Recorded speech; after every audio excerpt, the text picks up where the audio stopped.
All right, let's do some Mathity-Math.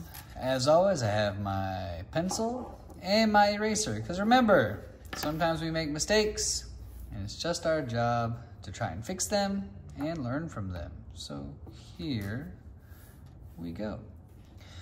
Question number 1 says, write down these numbers in words. So we have these two numbers, and we're gonna write them in words.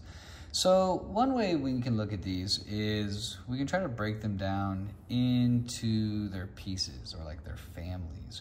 We do that by just counting 1, 2, 3, 1, 2, 3, okay?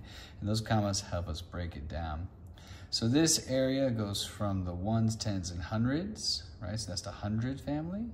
And then this goes into the thousands, so that's the 1,000 family. And then this up here into the million, so this is the million family. So how many are in the million family? Well, there's 32, so the first part we write is 32 million. And please remember, I'm not terribly focused on your spelling. Just do your best and make sure that I understand what you're trying to tell me, and that'll be just fine. So our next family is the thousands. And how many thousands do I have? Well, I have 560 of those thousands. So I'll write 560. Okay. Stop the presses. I was just looking over the work I did and watching the video, and I realized I totally made a mistake. And that's okay, we just have to learn from them. It happens. So we have 32 million, check. 560,000, that is the family name. 1,042. Boom. Good job, you guys. Bye. Shoo. We just have 42. Okay, we have no hundreds, and then we have 4 tens and 2 ones, so 42. So I just write 42. And I'll be honest, I hope I spelled those right. I am not the greatest speller, but like say, we do our best. Okay, so there's number 1. Ta-da! Okay, moving on to number 2. So this one's a little different. It has a decimal, so let's be aware of that. So we look at this, we can read this number. We all know this number is 17, so I'll just write 17. Okay, and when we get this decimal, that's where we have the opportunity to write and. And then to answer this one, we can do a couple things, but it's after the decimal. So first we can count our places in the decimal area. So this is the 10th and this is the hundredths. So, and if you think about it, we'll come over here. As a fraction, that means we are in the hundredths area. And you could ask yourself, well, how many hundredths? Well, I have 8. And this fraction here is read 8 hundredths. That's actually just what you need to write over here. So I just write 8 hundredths with a TH. Okay? And there you go. That is question number 2. Ta-da! Let's keep it moving. Right here, the instructions say, represent these written descriptions as numbers using digits, okay? So our first family here, we have the 1,000 family. It says 10,000, so I just write 10, and that's in my 1,000th place. And then we have 455. So again, I just write the number 455. And some of us like to put a comma there, but that's it, 10,455. Ta-da! Moving on. Question 4. It says here, 29 and, that's our big keyword to know there's a decimal, 32,000. All right, let's break this down. First things first, 29 looks like this. And tells me to make the decimal. Let's kind of poke over here and think about this. Thousandths. So I make a fraction in the denominator, or the bottom of the fraction. I write the number 1,000. How many of those thousands? 32. okay? And so this fraction right here says 32,000. So then we have to think about our decimal places. So we have the 10th place, the 100th place, and the 1,000th place. That's how far we go. And we need to fill it with 32. So actually put a 0 here, and this gets us into the 1,000th place. And there you go. You got it. Very good. Ta-da! All right. Moving on down. Represent these numbers in both expanded forms. And so what I'm saying here is we want to use addition and we want to use multiplication to break these apart or decompose these numbers. And remember in math, guys, a lot of the underlying ideas here, one we always talk about is that, math is built on patterns and we can use logic to decipher or understand those patterns. And another big idea is with math, we should be able to break it apart and put it back together, or decompose and recompose. Those are those math buzzwords. So in this case, let's do addition first. So we'll take the 10 spot, right? So it's like saying 10 plus 2, right? Because 10 plus 2 is 12, okay? Plus, okay? And so we have right here, the 7 is in the 10th spot. So we can say plus those 7s right there. And then we got to go to this 100th spot. And so we have to actually put in that 0. That kind of makes us jump out of the tenths and into the hundreds. And if we recompose this, 10 plus 2 is 12, and then this would give us right there. So there we go. Oh yeah, and multiplication. So, I think I have space. Let me see if I can make this fit. I'm gonna draw a little squiggly line, and I'll do it right over here. So again, this is this idea that we're gonna use some parentheses here. So we have, how many 10s? Well, we have 1 10 in the 10 spots, okay? So that's 1 times 10. And then we're gonna add to that, we have 2 numbers in the 1 spot. So 2 times, oh, ooh, see? A mistake. We talked about this, gotta be careful. Okay. And we learn from our mistakes, and that's it, right? Okay, so we have 1 times 10, that's the 10. 2 times 1, that's the 2. And so now we are in the 10th spot. So what that's gonna look like is, we're getting close to the edge here, oh boy, 7 times a 10th. And 7 times a 10th would give us 7 tenths. Okay, and I'm gonna come down here, we'll just add it here. Sorry about that, I ran out of space. And then we have 5 times 100th. So you have 100th. If you multiply by 5, you get 5 hundredths. And there you go. That's the 2 ways they want it. All right, I'm getting a little crowded here, so I'm going to make a little. Okay, this will help me kind of get this part done. And I'm going to start this one way over here now to make sure I have the space. So I'm in the 100 spot, right?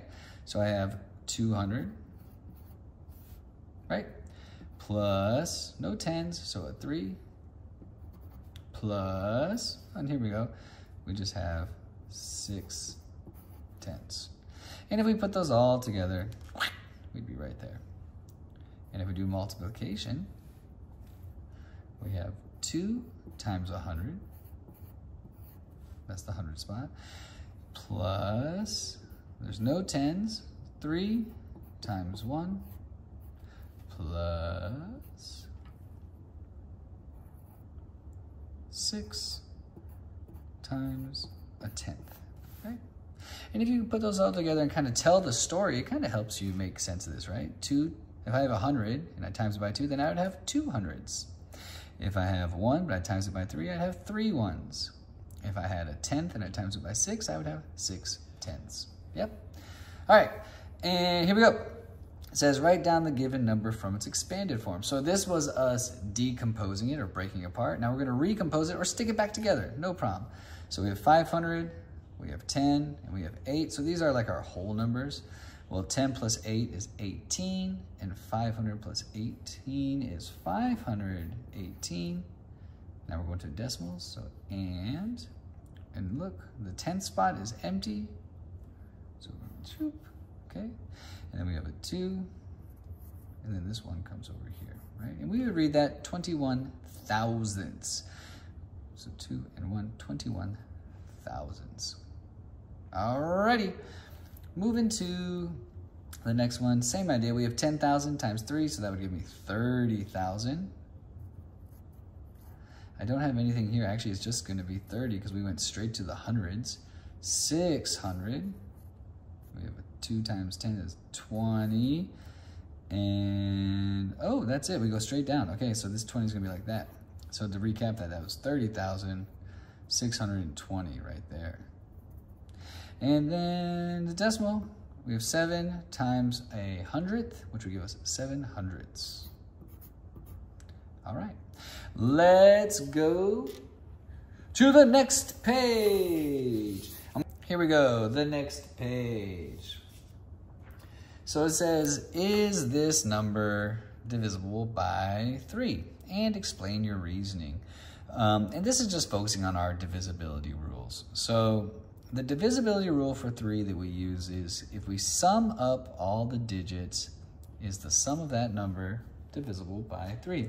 So step 1, maybe we should just sum up all those digits. So I'm gonna kind of work over here and then try and answer nicely over here and not make such a mess like I made on the first page. Try to learn from my mistakes. Here we go. So I have 1 plus 3 plus 1 plus 7. Okay, and that's going to equal, well, 1 plus 3 is 4, and 4 plus 1 is 5, implies 5 plus 7 is 12. So, well, is 12 divisible by 3?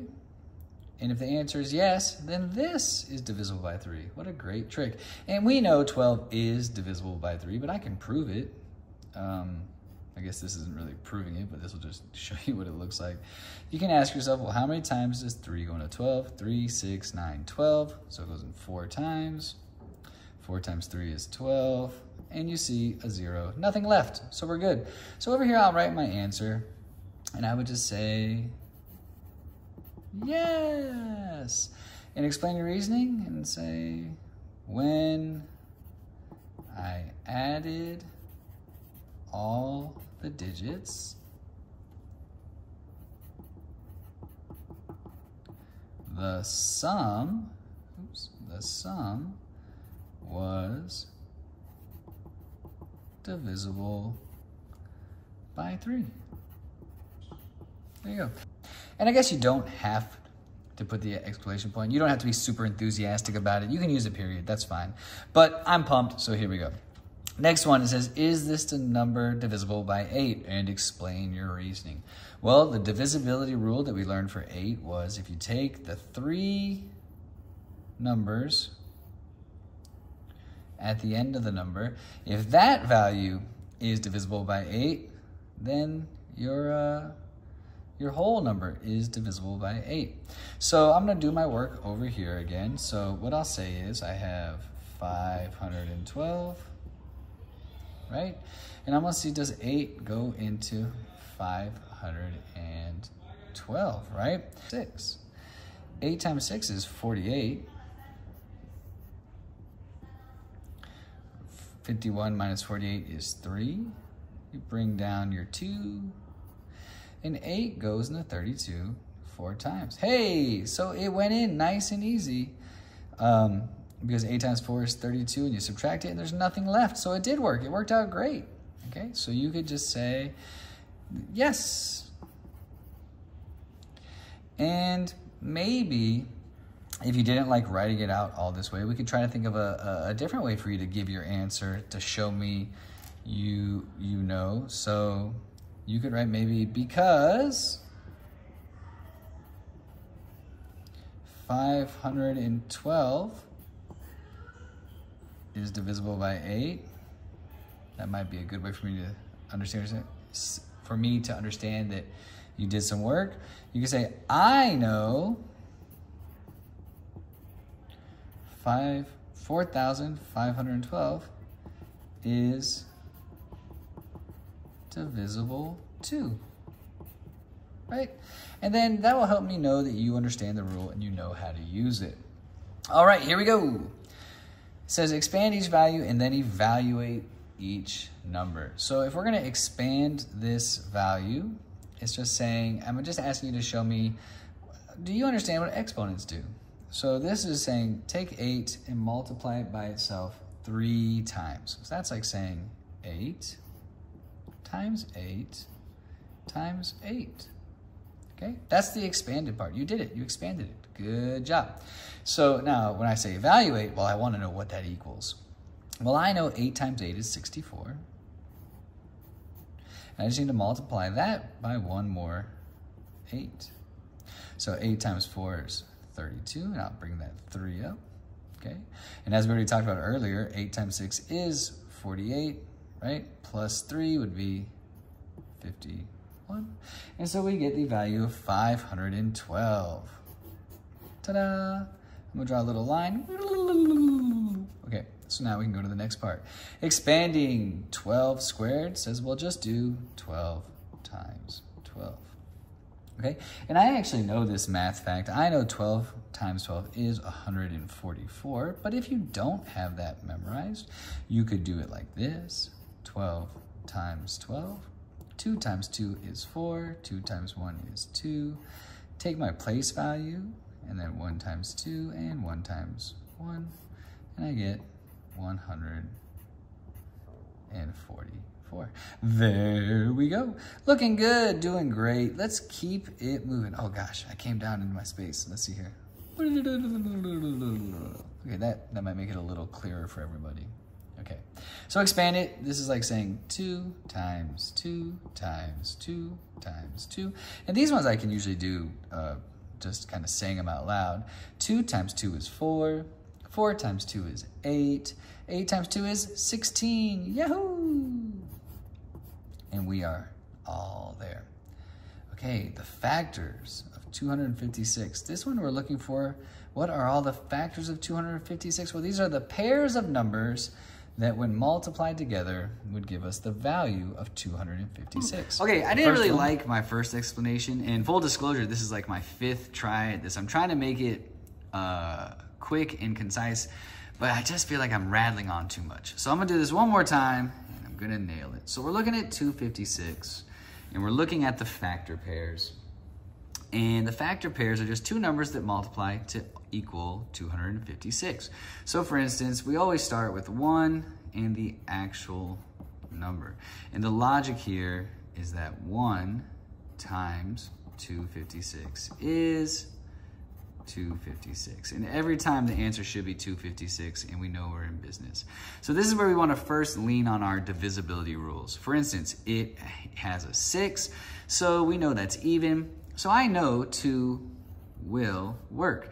And if I want to find what the other pair is, I just divide this by 2, doing some quick long division. And there's other strategies, but this will be pretty fast. So you know, 2 goes into 2 one time. 1 times 2 is 2. 2 minus 2 is 0. The 5 comes down. 2 goes into 5 4 times. 4 times 2. Oopsie, we weren't talking about. That's the answer. See, we make mistakes, we learn from them. So as I was saying, 2 goes into 5 2 times. 2 times 2 is 4. 5 minus 4 is 1. The 6 comes down. 2 goes into 16 8 times, and voila. Because 8 times 2 is 16, no remainder. We know that the other side is 128. And understanding that division and multiplication are opposite operations.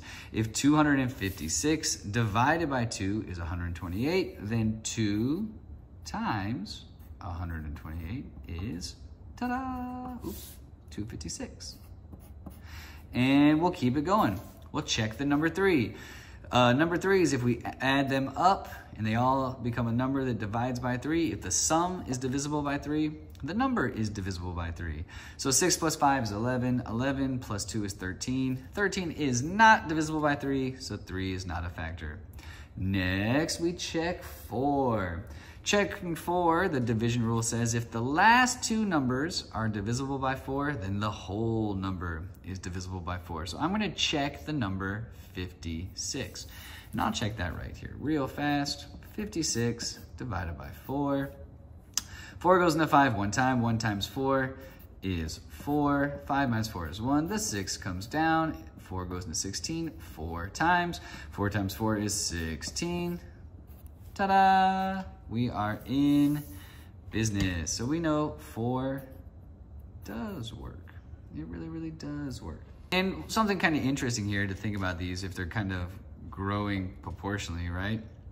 Like this number doubled, and because again, multiplication and division are related, this value right here is going to be half of 128. That is what's going to work.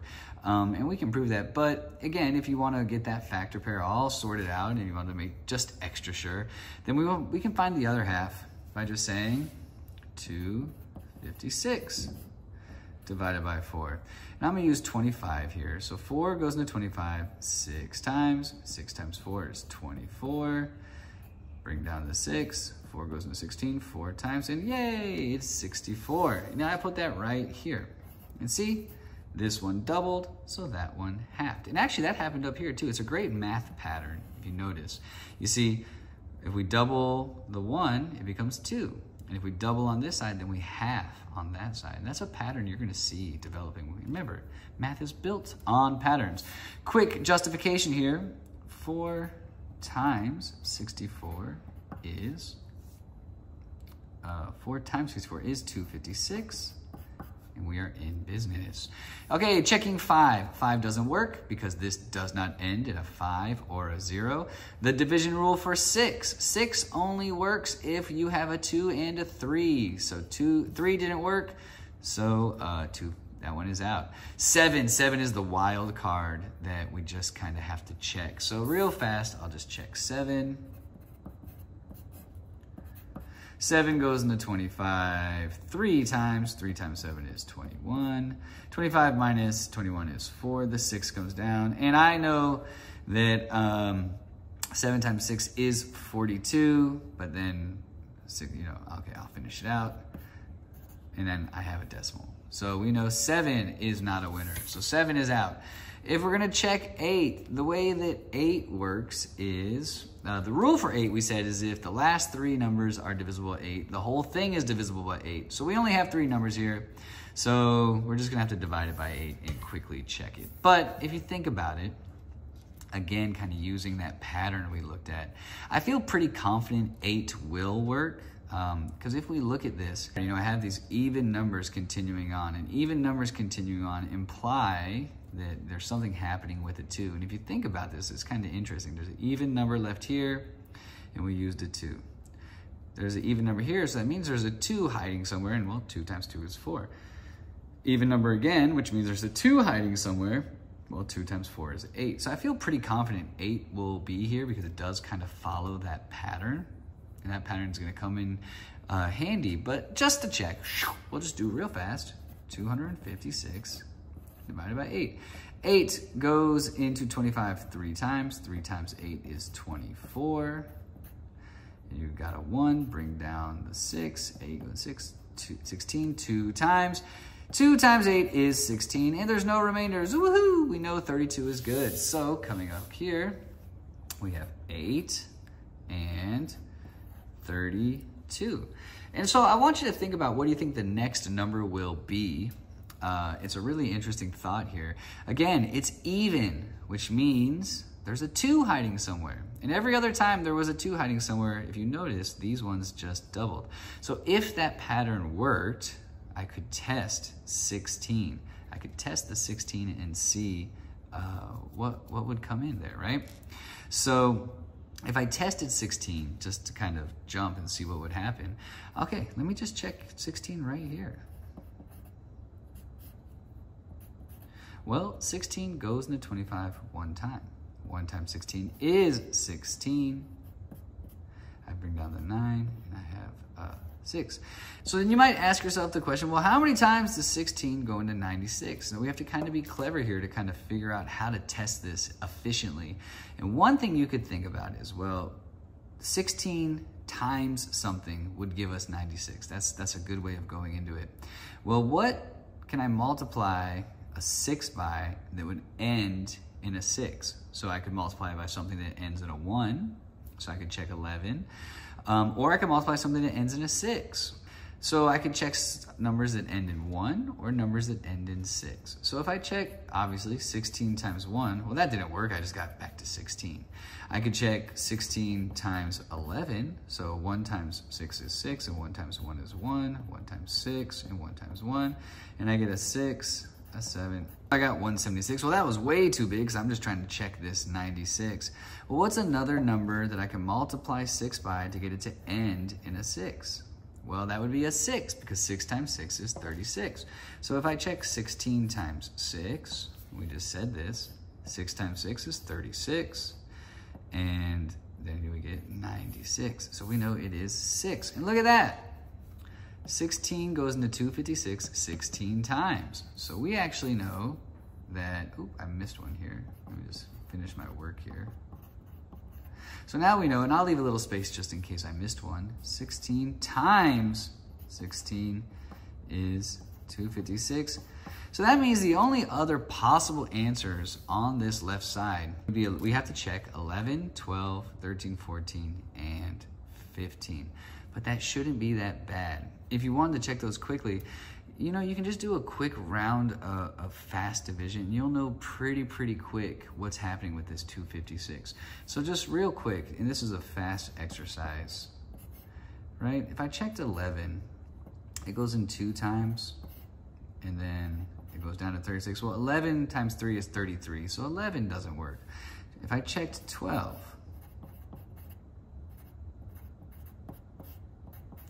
12 and 16, that's not gonna work because 12 times 1 is 12 and 12 times 2 is 24. So that doesn't work. If I checked 13, well, 13 only goes into 25 one time because 13 times 2 would be a 26, right? So when I do this math, let's see, 5 minus 3 is 2, 2 minus 1 is 1, that comes down. 126. A good idea here is now just think about, like we talk about skip jumping. 13 times 10 is 130. And if I subtract that 13, right, I'm gonna get 117. So I missed the 126. So 13 didn't work. And I have a pretty good feeling now that we're almost done, but hey, let's just do our due diligence because this is pretty good practice anyway, okay? 14 is gonna be 1 time. Okay, 5 minus 4 is 1, 2 minus 1 is 1, and the 6 comes down, right? And so if I did this, if I just skipped up real fast to 140, right? That's times 10. And I just backtracked a little bit, just a couple steps, you're gonna see pretty quickly that this one also doesn't work. So I get to 126, and if I get down 14 more, it's gonna go under 116. So 14 didn't work, okay? Hey, I'm almost out of space. I can check 15.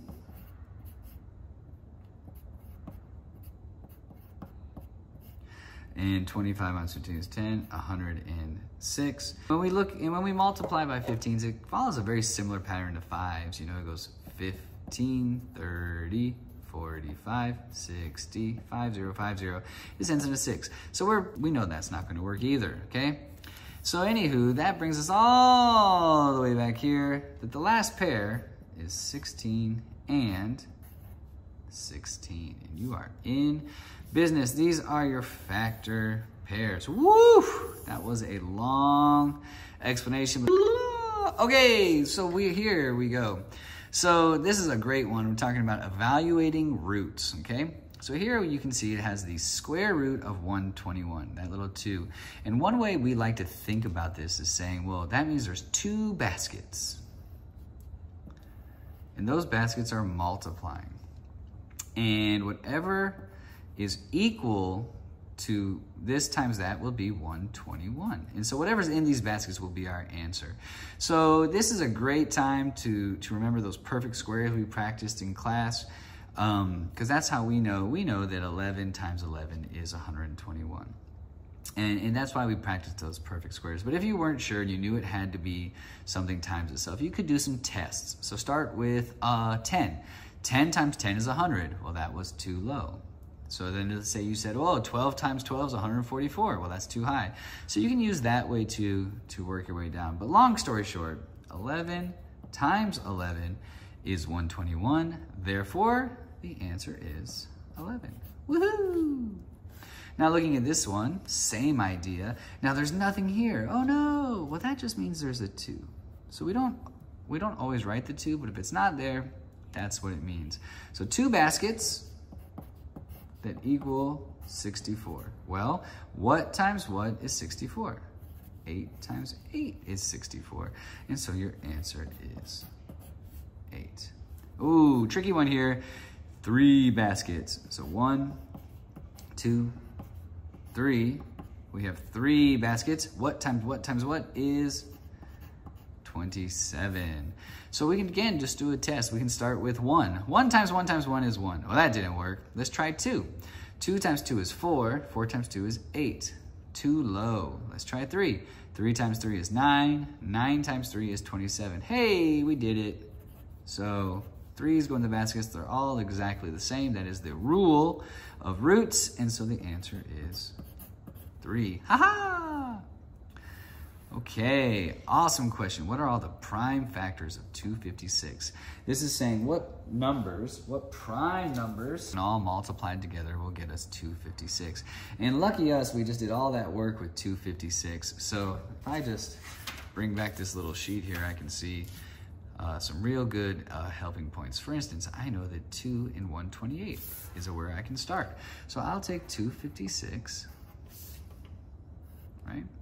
And I know 2 times 128 is 256. And I'm going to circle 2 because it is prime. Well, because 8 is even, I also know that 2 is a prime number. And 128 divided by 2 is 64.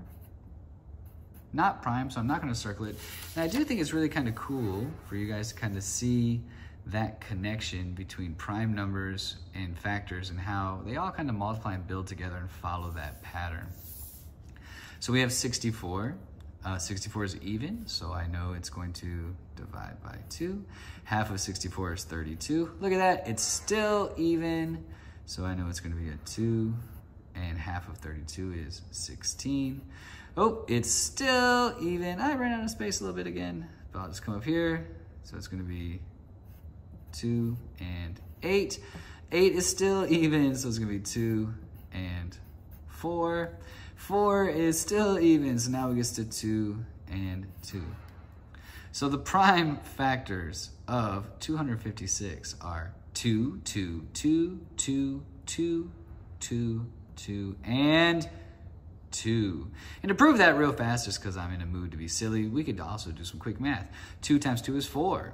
4 times 2 is 8. 8 times 2 is 16. 16 times 2 is 32. 32 times 2 is 64. 64 times 2 is 128. And 128 times 2 is 256. And you can notice it followed a very similar pattern to what we talked about earlier. All right, almost there. Home stretch. It says here, using all the prime factors, or using your prime factors, find me the greatest common factor. Find me the greatest common factor.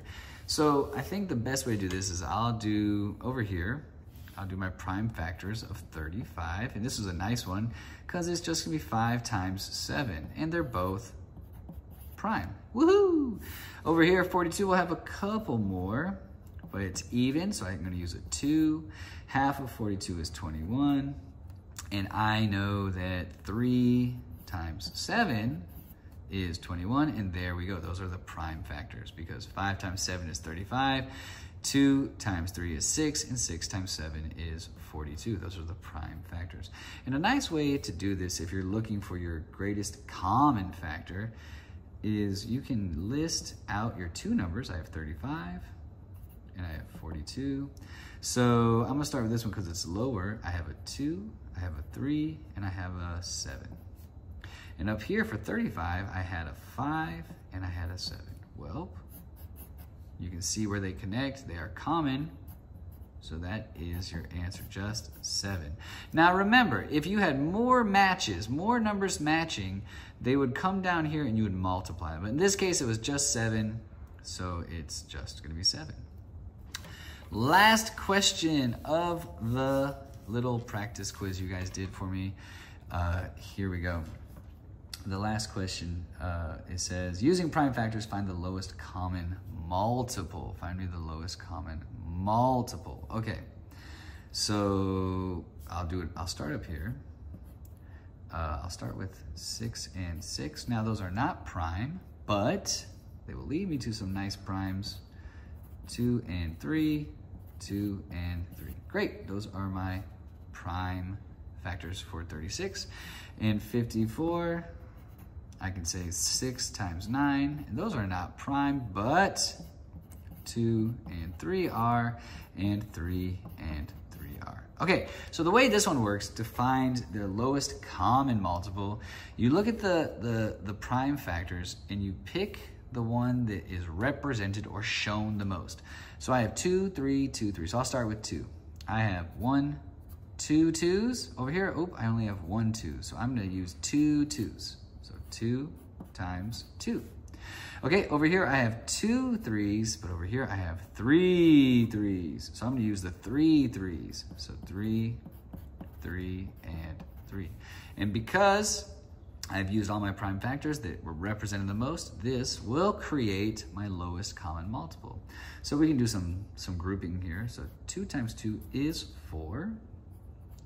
3 times 3 is 9. Now clarify that. So 3 times 3 is 9, and we still have the 3. Let's choose. You can either choose to do 4 times 27 or 36 times 3. I'll just do 36 because 4 times 9 is 30. Let me just show you. 4 times 9 is 36, and I still have a 3. So 36 times 3 is going to give us 108. And that is indeed our lowest common multiple. And we're done. As always, be kind to yourself, be kind to each other, be safe, and make good choices. Bye!